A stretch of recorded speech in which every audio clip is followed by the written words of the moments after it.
अगर अष्टावक्र से तुम ये पूछोगे कि आप कहते हो अभी अभी हो सकती मुक्ति, तो कर्मों का क्या होगा? जन्म जन्म तक पाप किए उनका क्या होगा? उनसे छुटकारा कैसे होगा? अष्टावक्र कहते हैं तुमने कभी किए ही नहीं।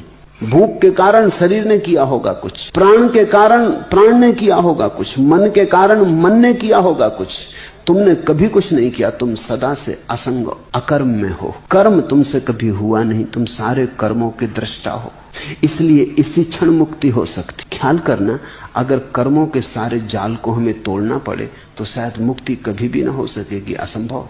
अनंत काल में हमने कितने कर्म किए, उनका कुछ लेखा जोखा करो।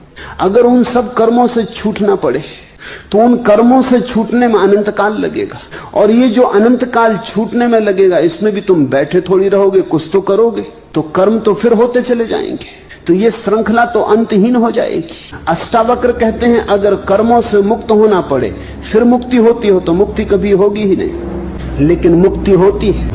मुक्ति का होना इस बात का सबूत है कि आत्मा ने कर्म कभी किए ही नहीं। ना तो तुम पापी हो, न तुम पुण्यात्मा हो, न तुम साधु हो, न तुम असाधु हो, ना तो कहीं कोई नरक है और ना कहीं कोई स्वर्ग है। तुमने कभी कुछ किया नहीं, तुमने सिर्फ सपने देखे, तुमने सिर्फ सोचा है। तुम भीतर सोए रहे, शरीर करता रहा। इन शरीरों ने कर्म किए थे वो जा चुके, उनका फल तुम्हारे लिए कैसा? तुम तो भीतर सोए रहे, मन ने कर्म किए, इस मन ने किए वो प्रतिपल जा रहा है।